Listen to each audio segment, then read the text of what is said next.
Därför att det är ett sånt sällsynt vedervärdigt system. Att på grund av människors hudfärg döma dem till en mycket sämre tillvaro. Och det är en skam för världen så länge detta består. Ja, det är mord på Sveavägen. Det var en slakt. Och det var en slaktare. Det var en bödel som visste precis vad han ville. Han blev inte skjuten som statsminister. Han blev skjuten som privatperson. Polisen säger att mordet av allt att döma var mycket noga planlagt. Och alla personer med walkie-talkies på varsin sida om Sveavägen som man hörde liksom. Jag trodde att man i mordutredningar alltid gjorde bandade förhör med de väsentliga personerna som har funnits på platsen och som är viktiga. Makalöst ointresse. Och det är klart att man försöker liksom suggerera sig fram till att få ihop bilderna om hon var säker på att det var dem, så vill man ju få det att överensstämma med sitt eget vittnesmål. När sanningen om det här kommer fram så kommer det svenska samhället att förändras i grunden. Sydafrika, vilket jag personligen tycker är ett ganska intressant uppslag med tanke på att det är en ganska konkret motivbild. Det pratas mycket om Sydafrika och det är flera personer som har tagit kontakt med oss och haft intressanta synpunkter på det här uppslaget. Fick Craig veta att Palme var nyckelpersonen i att ena sydafrikanska anti-apartheidrörelsen. Det var min tanke och det har jag trott allt sedan dess.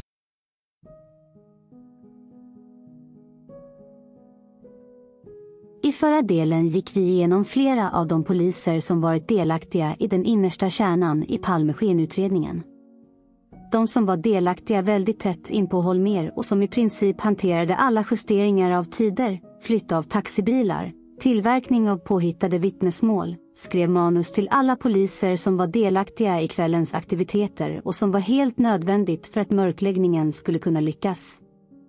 Men vi följde också upp flera av de centrala cheferna, som vi sedan väldigt tydligt fick följa i ett mönster vad gäller befordran, trots att deras knappa, procedurikeföljande och märkliga insatser som de stod för under mordnattens händelser, direkt efter mordet. Glöm aldrig bort att Hjälmroth till och med har uppgett att när han väl åkte hem efter allt som hänt under mordnatten, trodde att mordet var löst för att de skulle plocka in den galna österrikaren. Vad säger det om de pinsamma insatserna i kombination med den första utpekade oskyldiga syndabocken?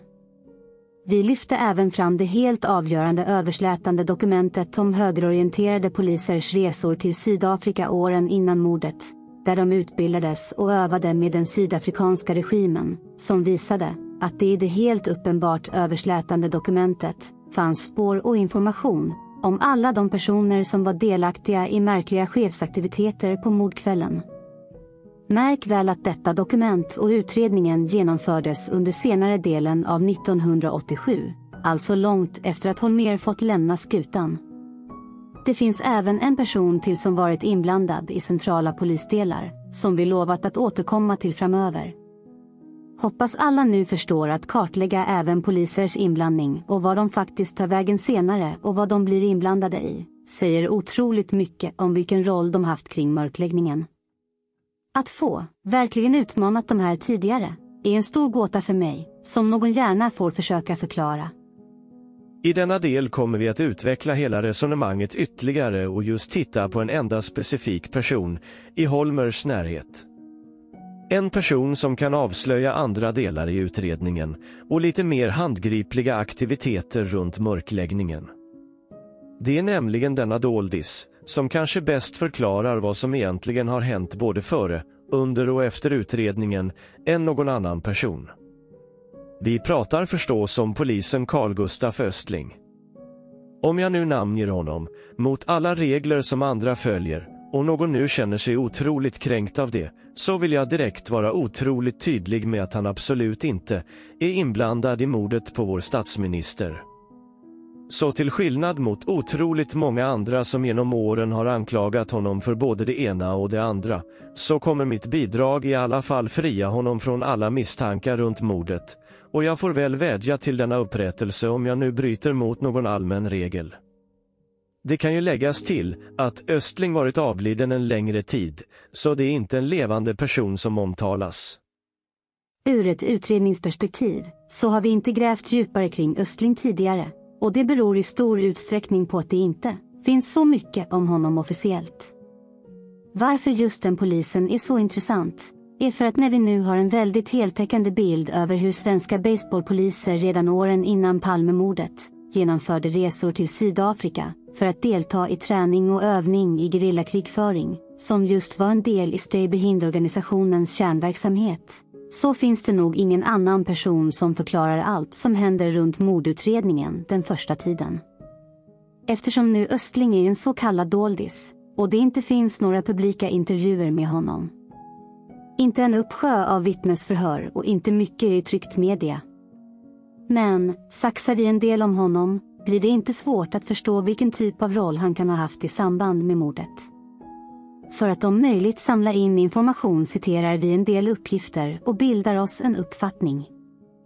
Denna doldis har alltså inte ens en Wikipedia-sida, vilket innebär att vi kan börja med att citera WPU nu.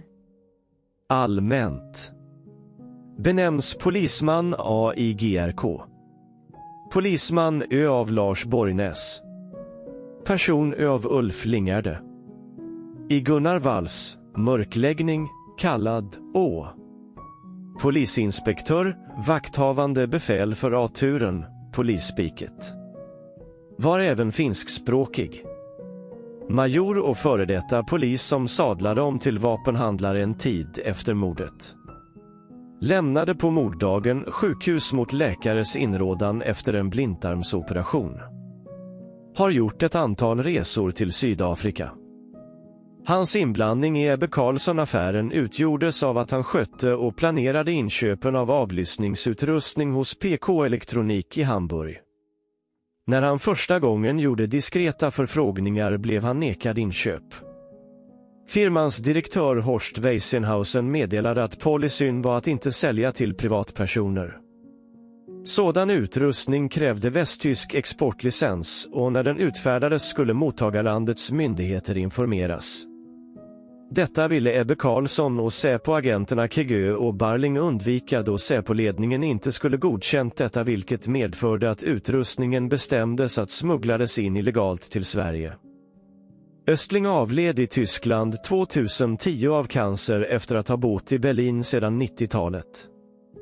Vi kan även hämta lite uppgifter från Gunnar Walls blogg, som nyligen gjorde ännu ett utpekande av märkligheter runt kulorna, och polisman Ö, som han också kallas. Vi kommer förstås inte grotta ner oss i alla vilseledande detaljer, utan fokusera på Östling som person och hans roll runt utredningen. En av de återkommande gestalterna i diskussionen om mordet på Olof Palme är numera avlidne vapenhandlaren och tidigare polisen Ö. Han förekom tidigt i flera spaningstips som gick ut på att han kunde vara inblandad i mordet. Ö hade under sin tid som polis varit en sorts fadersfigur för de våldsamma kretsar som funnits inom Norrmalmspolisen, och han betraktades som nazistsympatisör, men hade beskyddare inom polismakten. Några dagar före mordet hade han åkt in på sjukhus och opererat blindtarmen. Mot läkares inrådan hade han bet sig hem under morddagen. Efter mordet återvände han aldrig i tjänst utan slutade vid polisen för att istället ägna sig åt att bygga upp ett företag i vapen- och säkerhetsbranschen. Under det första året var hans överlägset viktigaste kund Stockholmspolisen. Det var Hans Holmér som utanför alla upphandlingsregler köpte sådana produkter som ÖS företag hade att erbjuda, till exempel ett automatvapen inbyggt i attachéväska, frekvenshoppande walkie-talkies och annan agentutrustning. Produktreklam för en vara som Ö sålde till Stockholmspolisen, automatvapen inbyggt i attachéväska. Holmér lät inköpa bland annat ett sådant vapen till sina livvakter, trots att det inte var hans uppgift att göra sådana inköp, vare sig som spaningsledare eller som länspolismästare. Trots att det inte förekommit någon reguljär upphandling och trots att polisen inte hade någon legitim användning för den typen av vapen, som dessutom kunde ha varit farliga för allmänheten om de kommit till användning. Senare fick Ö en nyckelroll när Holmers gode vän, den politiske fixaren Ebbe Carlsson, skulle smuggla in avlyssningsutrustning för en hemlig parallellutredning till den officiella mordutredningen. Det hela slutade med en skräll sedan Ebbes livvakt fastnade i tullen i Helsingborg. Ös roll i smugglingen avslöjades av tullkriminalen, inklusive att han i samband med sina inköp framträtt som ombud för sydafrikanska legationen i Stockholm. I samband med beslag hos Ö hittade tullkriminalen stora mängder vapen och ammunition i bland annat en patron, alltså en icke avskjuten kula med hylsan kvar, som visade sig vara av samma typ som de rätt ovanliga kulorna som hittats på Sveavägen efter Palmemordet, nämligen Winchester Western 357 Magnum Metal Piercing.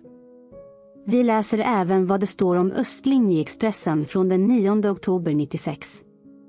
Vad vet han om mördaren? Här står en av poliserna som ska granskas i Sydafrikaspåret. Han gör nazisthälsning vid Brandenburger Tor i Berlin. Idag är han vapenhandlare utan licens. Trots det får han fortsätta sälja vapendelar till den svenska polisen. Vapenhandlaren är en av centralfigurerna i hela utredningen kring mordet på Olof Palme. Den idag 44-årige mannen är känd högerextremist och han hördes tidigt i utredningen. Senare dök Ö upp som medhjälpare till Ebbe Carlsson i jakten på Palmes mördare. Han dömdes också till dagsböter i buggmålet. Palmeutredarna ska nu granska Ö och hans forna högerextremistiska poliskollegor på nytt. Välkänd Palmehatare. Ö var vid tidpunkten för mordet en uttalad och välkänd Palmehatare. Han umgicks med likasinnade polismän i en skytteförening i Stockholmsområdet.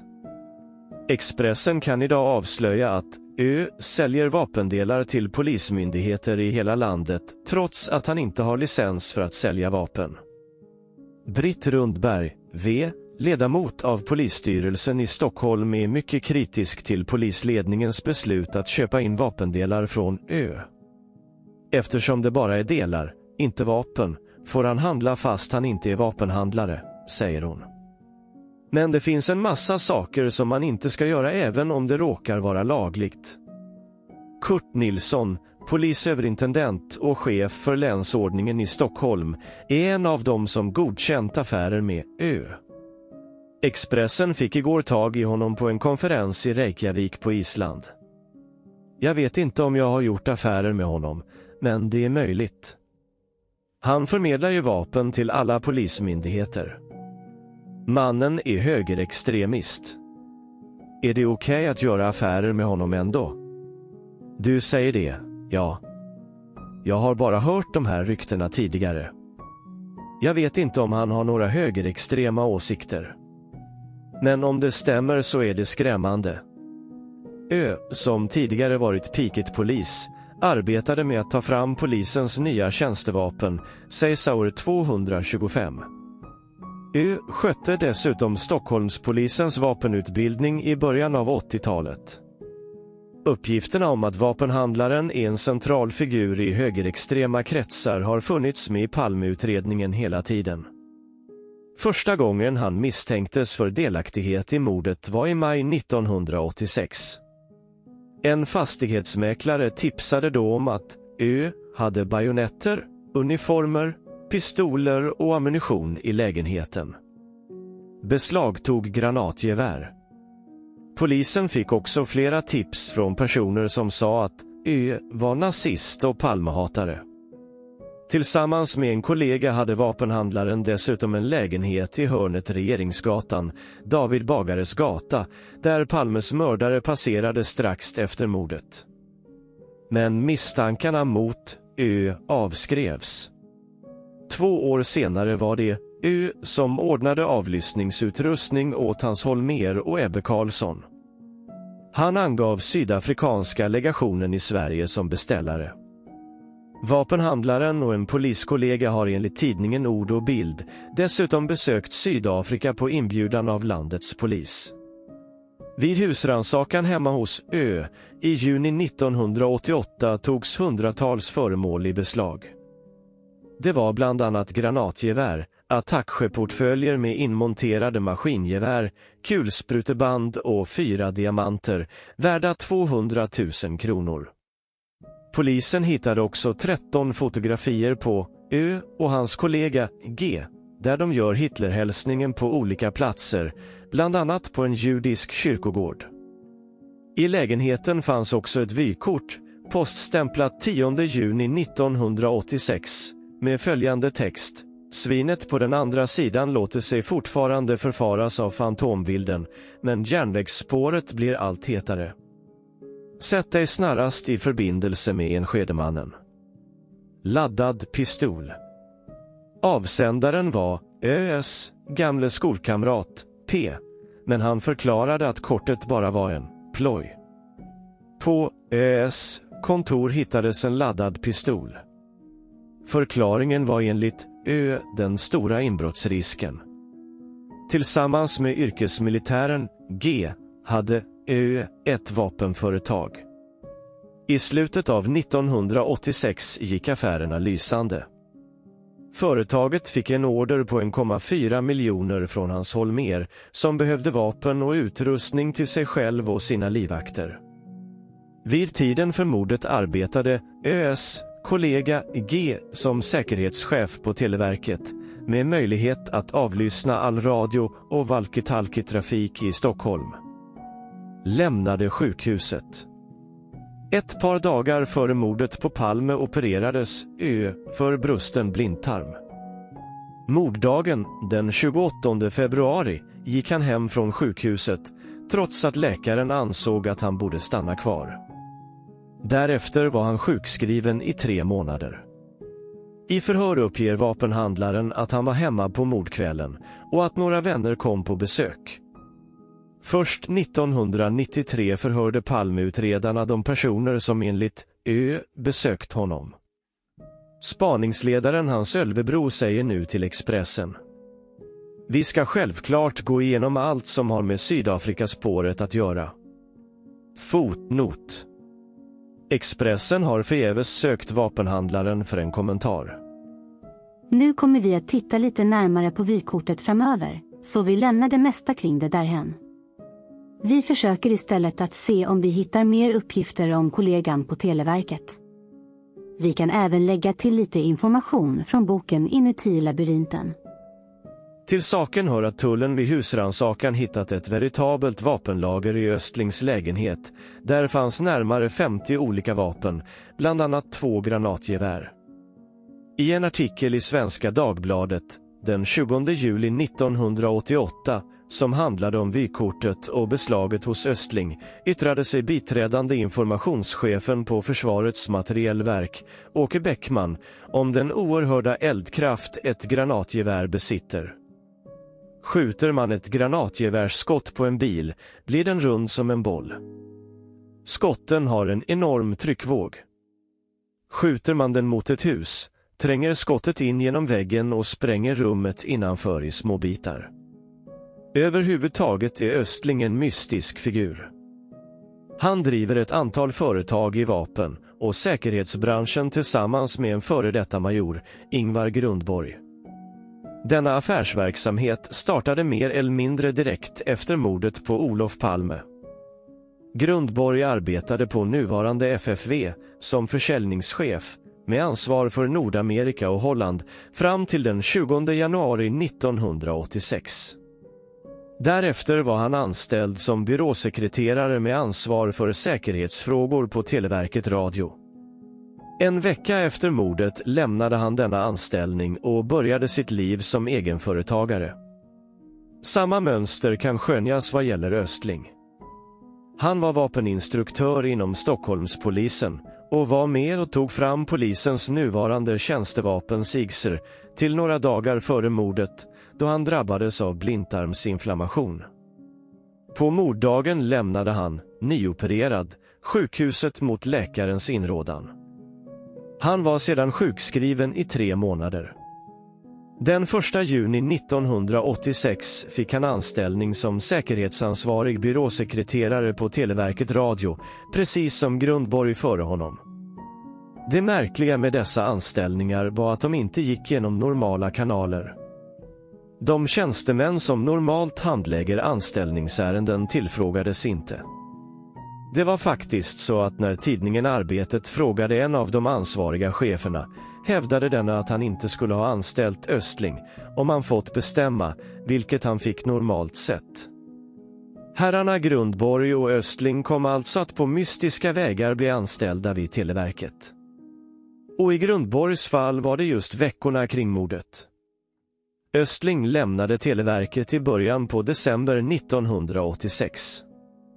Ett av hans och Grundborgs företag, Strateg Protector, hade nämligen börjat gå mycket bra, trots att man i stort sett bara hade en enda kund, Hans Holmér. Länspolismästaren hade på kort tid gjort inköp från Strateg Protector, för Stockholmspolisens räkning naturligtvis, för inte mindre än 1,4 miljoner kronor.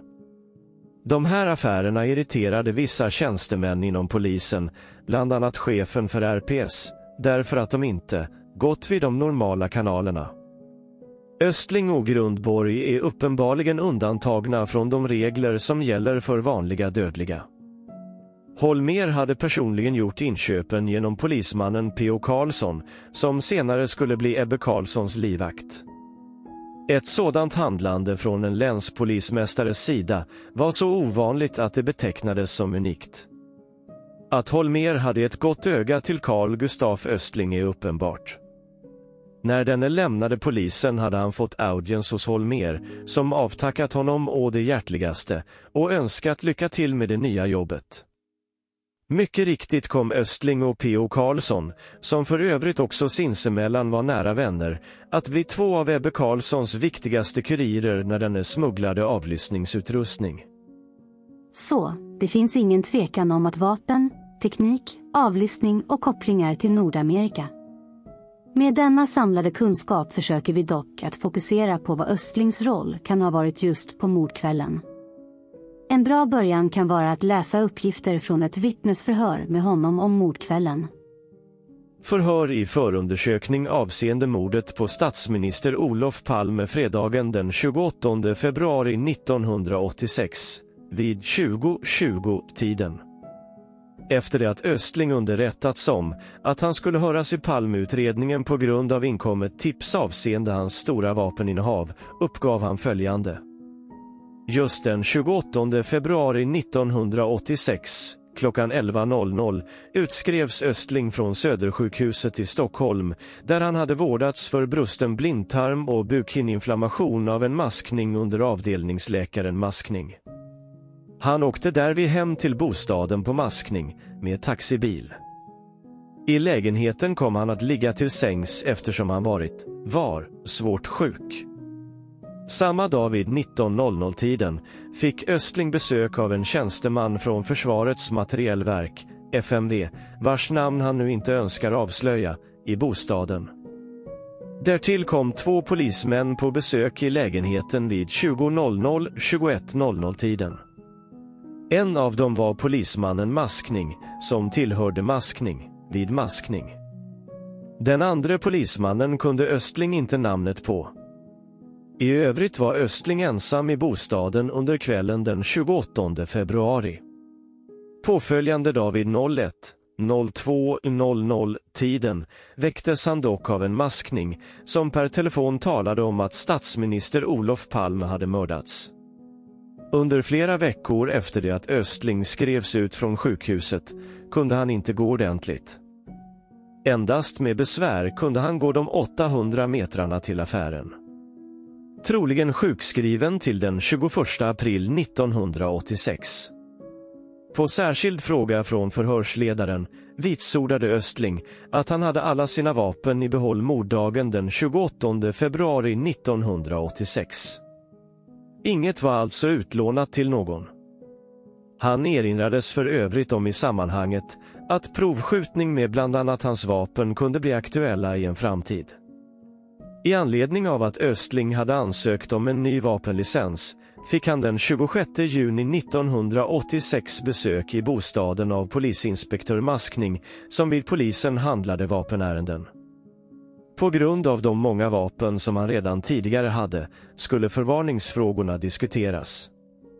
I samband därmed företogs även en inventering av samtliga vapen som var utan anmärkning. Med tanke på Östlings nuvarande anställning, sysselsättning och förhållandet att han var skyddsklassad i ett A-hem ställde han att vederbörande polismyndighet vidtog sådana åtgärder att hans förhörsprotokoll inte kom under ögonen på obehöriga och uppgifter ur detsamma text publicerades i massmedia. Det skulle i hans fall vara rent förödande visavi chefen generaldirektören eftersom det aldrig skulle gå att nöjaktigt förklara, menade han. Förhöret avslutat klockan 13.05. Nu blir det lite intressant att det var en person från FMV som besökte Östling på eftermiddagen, nu när han alldeles för tidigt hade tagit sig hem från sjukhuset. En person som Östling inte vill uppge namnet på, och ingen som poliserna frågar efter, för att verifiera uppgifterna som Östling lämnar. Med lite mer vetskap om Östlings senare bidrag i händelseförloppet och vad han även varit inblandad i, som vi nu bättre kartlagt, blir man då väldigt nyfiken på att få reda på vem denna person är. Som tur är har vår vän Sven Aner grävt mer i det här genom åren. Palme-nytt. Aner till rå. C.G. Östlings roll måste kontrolleras. 19 december 1996 till riksåklagaren. Jag sammanfattar här, i 4 punkter, huvuddragen i affären Östling, vilken omfattar kontrakten, konvalescensen, kulorna samt kårverksamheten. 1. Kontrakten. Försvarets materielverk, FMV, har påstått att FMVs affärer med Östling sammanlagt omfattat nära 30 miljoner kronor. Påståendet är inte korrekt. Detta belopp avser affärerna 1992 till 1996. Jag har av FMV begärt besked rörande perioden 1986, eller tidigare, till 1992, men trots att långt över en månad gått, har jag ju fått detta besked. Jag hävdar nu dels att kontrakten mellan FMV och Östling har uppgått till mycket stora belopp, dels att FMV aldrig hade behövt anlita Östling som mellanhand. Östling har på detta sätt kunnat disponera över mycket stora summor från tidpunkter före, under och efter attentatet mot Olof Palme. Myndigheters åtgärd, ingen. FMV ger mig i begärd information. Jag begär av rå, utred. 2. Konvalescensen.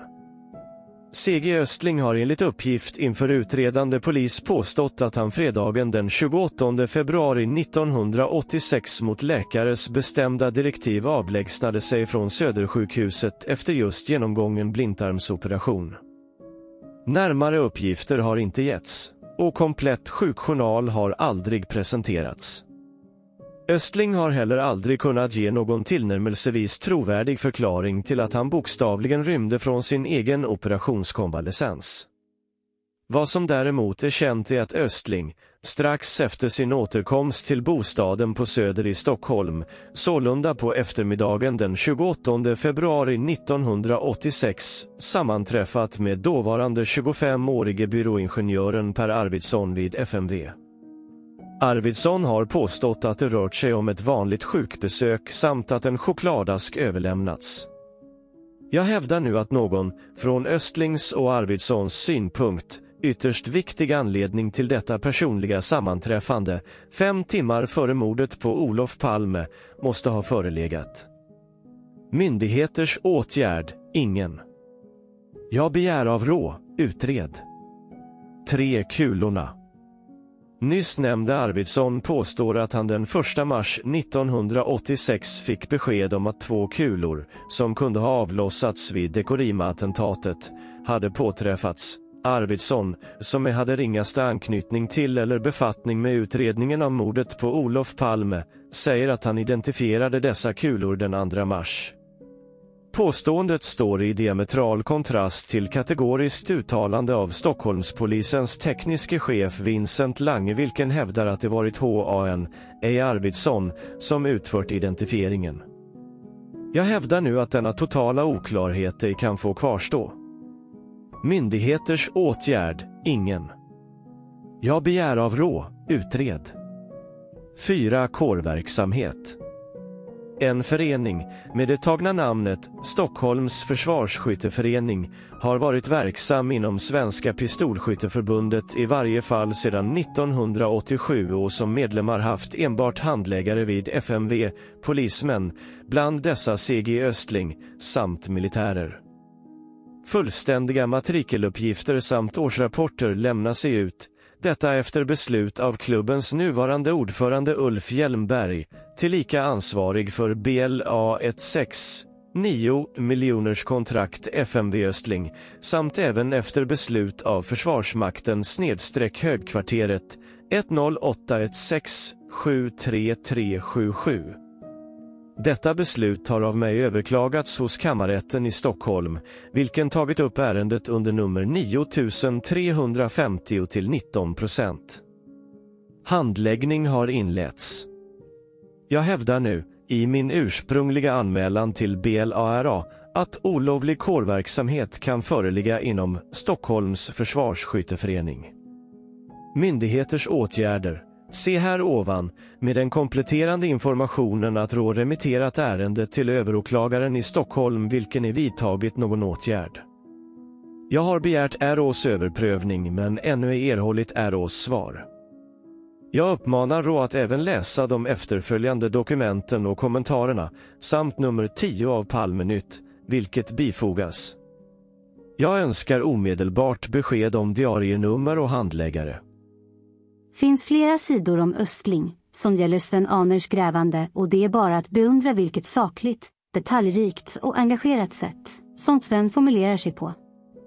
Det är bara beundra mästerjournalisten och privatspanaren Sven. Fördjupa er gärna mer i materialet i Palmenytt. Så vad kan allt det här handla om? Vad är det för viktiga detaljer som vi kan ta med oss? Och nu när vi har en mycket rimligare och bättre uppfattning om vad som verkligen hände på mordkvällen, kan vi försöka bilda oss en uppfattning om Östlings roll i det hela. Att Östling nyopererad skulle lämna ett sjukhus i förtid säger verkligen något om hur viktigt det var att han var inblandad i något på mordkvällen. Varför bara åka hem och där skylla på att han var fortsatt sjuk under en längre tid? Det blir helt enkelt inte rimligt. Det tyder på att motivet att vara med på något var viktigare motivmässigt än hans eget fysiska mående. Utan att känna Östling personligen, men dra slutsatser om hans hängivenhet, kan det vara rimligt att anta att kvällens stay behind-övning var en sådan händelse som var värd detta engagemang. Kom ihåg att det var bara en övning, och allt skulle såklart gå bra. Nästa del rör det som har med fadersgestalt att göra. Enligt uppgift skulle alltså Östling, med både polisiär och militär bakgrund, som också var en del av baseballligan som Holmér tidigare skapade med sitt gatuvåldsgäng, kunna vara en person som fattade avgörande beslut. Med sin finska bakgrund förstår man även att prata finska inte var några problem. Vilket faktiskt möjliggör att det går att dra en slutsats om vad Östling hade för roll på mordkvällen, då en lite mer vilsen finskspråkig annan polisman A.A. blev avslöjad av finskorna vid Dekorima en tid före mordet. Jag påstår och menar att det utan tvekan var Östling som uppmanade polisman A.A. att över walkie-talkie att fortsätta, eftersom paret Palme var på väg fram till Dekorima. Som vi tidigare tagit upp, så säger det även mycket att Östling var en av de poliser som varit i Sydafrika på utbildning och träning. Något som jag menar talar för att han var del i Stay Behind-organisationen som Holmér kan ha rekryterat till åren innan mordet. Även listan på alla personer som var med i skytteföreningen kan tyda på att det var dessa som var delaktiga i samma eller någon angränsande organisation. Så, poängen med att försöka tolka tillrättaläggningarna som sker efter mordet för att förminska, släta över och förvanska händelseförloppet gör att det går att spekulera om vad som egentligen hände på morddagen. Jag menar att Arvidssons besök hos Östling rimligen berodde på att Arvidsson skulle lämna teknisk utrustning inför kvällens Stay Behind-övning. Närmare bestämt walkie-talkie, som vi vet användes i stor utsträckning. Att det var Försvarets materielverk som levererade dessa känns väldigt rimligt i sammanhanget. Med tanke på att det även var besök från andra poliser senare på kvällen är det väl inte heller en dum gissning att Östling i sin fadersfigurgestalt har en test eller genomgång för andra i hur utrustningen ska användas eller planerna inför kvällen kommer att se ut för deras del. Ett förberedande. Självklart är det ett uppenbart tillrättaläggande att Östling skulle varit hemma själv och varit så sjuk sedan. Med tanke på Östlings enorma vapenintresse och att det hittats kulor av samma typ som Palmeskenutredningen plockat fram, och som vi vet att chefen för tekniska roteln, Vincent Lange, till och med pekade ut som ditlagda, dagen efter han gick i pension, så är det inte så svårt att förstå om Östling även varit delaktig i det som har med kulorna att göra. Det är nämligen precis här som kopplingen till Arvidsson på FMV får en intressant dimension. Det råder nämligen en väldig motsägelse mellan just Arvidsson och Vincent Lange om vad som hände med kulorna kort efter mordet, där just de episodiska beskrivningarna inte går ihop. För mig säger det något. Jag spekulerar och påstår att det är Östling som på uppdrag av Holmér har skjutit fram de ditlagda kulorna. Kulorna har skjutits fram i ett så kallat ballistisk skäll. De har därför tvättats för att det inte ska avslöjas vara framskjutna, och det är såklart därför som kulorna officiellt skulle ha tvättats av misstag. Vi läser mer om detta från Plasthimmel på nätet. Ballistisk skäll. Det är en tvålliknande substans som används för att simulera kroppsvävnad. På bilderna till vänster kan man se hur kulorna alstrar skador i skällen. En kula som skjuts in i ballistisk skäll och får svalna där kommer att dehydrera omgivande skäll som då torkar fast i ett tunt skikt på kulans yta. Det finns ingen bättre och mer logisk förklaring till mordkulans gula klibbiga hinna än att den svalnat i ballistisk skäll. Och har således avlossats i skjutlaboratorium för att senare placeras ut intill mordplatsen. Därför har såklart aldrig någon vävnad från Olof eller Lisbeth Palme funnits på kulorna. Det var inget misstag att tvätta de ditlagda kulorna. Kulorna tvättades bara för att bli av med den gula hinnan. De är såklart därför som kulorna i princip var oskadda, vilket de aldrig hade varit om de studsat i väggar eller mark. Det är därför det inte fanns några spår i väggarna runt mordplatsen, och Holmér vägrade undersöka det, trots att åklagaren KG Svensson, som var satt att leda utredningen, förespråkade det. Det är såklart därför som Arvidssons och Langes beskrivningar om vem och varför som kulorna undersöktes efter mordet inte går ihop. Så, det som är så otroligt värdefullt med just Östling är att han verkligen ringar in hela mörkläggningen av Palmemordet. Hans nära samarbete med Holmér och även Ebbe Carlsson. Hans roll som typ fixaren som undvek rampljuset och frågor från media och bara drog på sig misstänksamhet i mörkläggningen. Han var delaktig i kvällens övning som fadersfigur, trots att han egentligen skulle ligga på sjukhus. Hans stora vapenintresse som gjorde honom till en stor tillgång i mörkläggningen. Helt naturligt fick han lämna polisen och hjälpa till med diverse tjänster, leverera vapen och annan utrustning till Holmér och polisen. Trots att många hade synpunkter på hur allt detta gick till och hur betalningarna egentligen gick till. Utåt sett, och för alla de som redan visste att Östling och andra hade koppling till Sydafrika, så var uppvisandet av stöttning från Holmér och andra något som skrämde och tystade alla som förstod att det inte fanns någon chans att försöka avslöja något. Men, som vi redan varit inne på, så blir verkligen allt detta med Östling till och med ett överdrivet utpekande och misstänkliggörande. Det finns möjligen inslag av nazistsympatier och att han tyckte likt många illa om Palme.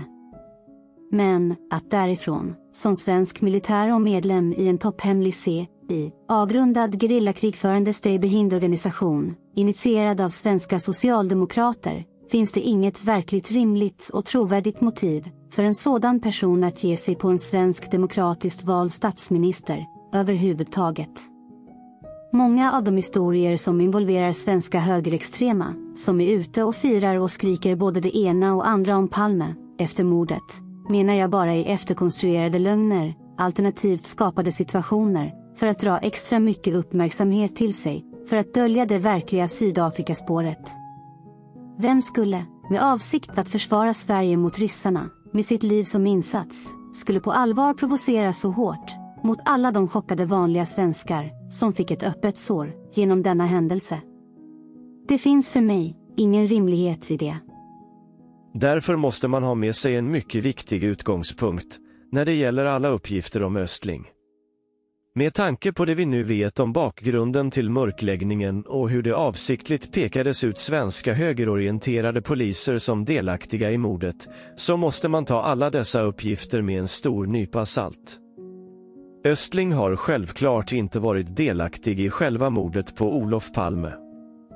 Men alla delaktigheter i övningen på kvällen gjorde dock att han fick bli väldigt delaktig i mörkläggningen, av naturliga skäl och kunskapsbaserade skäl.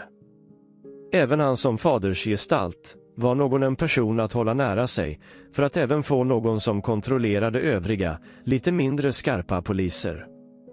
Med hela det medvetna utpekande högerextrema narrativet går det ändå att bilda sig en god bild över vilka kvaliteter som Östling hade och som användes i samband med mörkläggningen. Men, precis som vi tidigare varit inne på, så går det alltså efter mordet att förstå väldigt mycket av vilken roll som Östling haft, speciellt i kombination med andra personer, som vi tog upp i ett tidigare avsnitt. Så jag tror det mesta förklaras av att det är en bra tid efter mordet, blir lite lösa trådar att hantera, som just rör Östling och hans vapenleveranser till polisen. För att verkligen knyta ihop de personer som varit inblandade i de centrala händelserna, speciellt de som vi tidigare lyft fram i förra avsnittet med Sandström, Welander och Hjälmroth, så tror jag inte det finns något avsnitt som till och med så sent som 1988 förklarar alla sjuka turer som Östling har haft i Holmers närhet och det beskyddande han haft, i detta klipp. Jag tror verkligen att det här summerar ihop det mesta om hur man håller varandra om ryggen. Vi tittar. Ja, nu ska inte bara polisen utan också justitieombudsmannen utreda vad som egentligen hände när Hans Holmér skaffade de förbjudna k-pistar som nu i sommar återfanns hos en vapenhandlare på Söder i Stockholm. För övrigt samma vapenhandlare som köpte in avlyssningsutrustningen i Ebbe Carlsson-affären. K-pistarna lämnades efter Holmérs avgång i hemlighet till vapenhandlaren på order av en polischef. Och när det gäller införskaffandet av vapnen så visar dokumenten välkända namn. Spaningsledaren Hans Holmér passar bollen till kollegan Sune Sandström. De har en timmes avbrott för motion innan de återvänder till spaningsledningens rum och arbetet med att försöka hitta Olof Palmes mördare. När Hans Holmér våren 1987 lämnar Palmerummet och hamburgare bakom sig lämnas också livvakternas k-pistar kvar. En av k-pistarna var inmonterad i en attachéväska med avtryckare i handtaget och samtliga vapen var förbjudna. I juni i år, när överåklagare Ola Nilsson som leder en av förundersökningarna i Ebbe Carlsson-affären plötsligt efter en husrannsakan hos en inblandad vapenhandlare fick de 5 k-pistarna som är märkta tillhör polisen i sin hand uppstod frågan vem som lämnat vapnen till vapenhandlaren. Nu är det klarlagt att det var biträdande länspolischefen Gösta Welander som efter ett tips om vapenskåpets innehåll från dåvarande chefen för ordningspolisen Sune Sandström lämnade k-pistarna till vapenhandlaren. Och vapenhandlaren fick ett vapenlager på halsen som han inte hade licens till. Samtidigt i augusti 1987 läser polisstyrelsens ordförande om Gösta Welander som säger Holmér bestämmer. Då gällde det Holmers livvakter, idag gäller det deras k-pistar. Svenska polisen ska inte ha sådana här vapen och Holmér hade då åsamkat Stockholmsdistriktet 50 000 utgifter för ett vapen som vi inte får använda. Nu ska en intern polisutredning granska de inblandade polischefernas ageranden.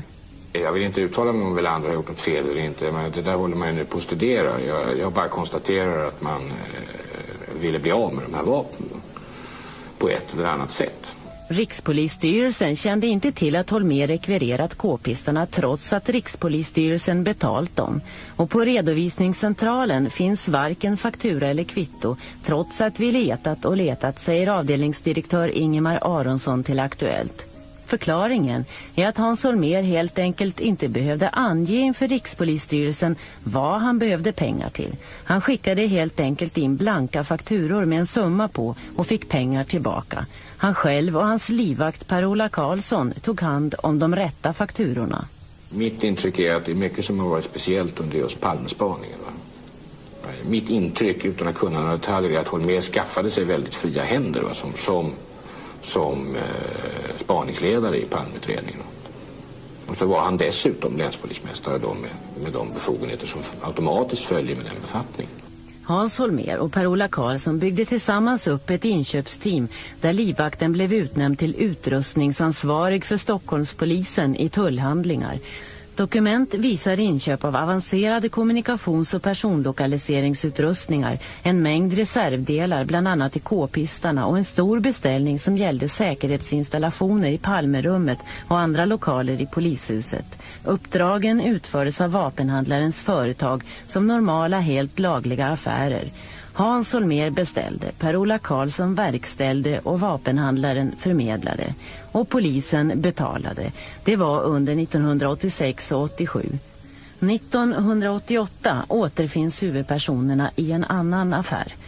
Nu utreder polisen, flera åklagare och JO vad som hänt och varför vissa mönster går igen. Och eftersom Hans Holmér förbundit sig att behålla all utrustning han inköpt, även k-pistarna, inom polisens och Sveriges domäner, måste nu ytterligare en polischef, Gösta Welander, granskas i utredningarna. Biträdande länspolismästaren Gösta Welander och länspolismästaren Sven-Åke Hjälmroth säger båda till Aktuellt att de inte vill uttala sig nu utan vill avvakta utredningsresultaten. Vi har också sökt Säpo-chefen Sune Sandström för en kommentar men inte lyckats nå honom. Så, försök verkligen att förstå kontexten med Östling. Det var troligtvis en väldigt vapenintresserad person, en utförare, en doldis. Finsk bakgrund, militär. Om nu Östling var en baseballpolis som rekryterats in i Stay Behind av Holmér, som möjligen varit flera gånger i Sydafrika på gerillaträningsutbildning och övningar för att om ryssarna skulle kliva in i Sverige, så skulle han genomföra gerillakrigföring för väst och Sveriges räkning mot kommunisterna. Ställ dig då verkligen frågan. Är då inte Östling en perfekt kandidat i denna roll?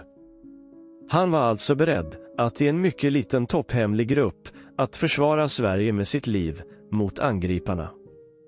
Att då lyfta fram hans Palmehat som ett motiv för att mörda Palme blir helt enkelt orimligt.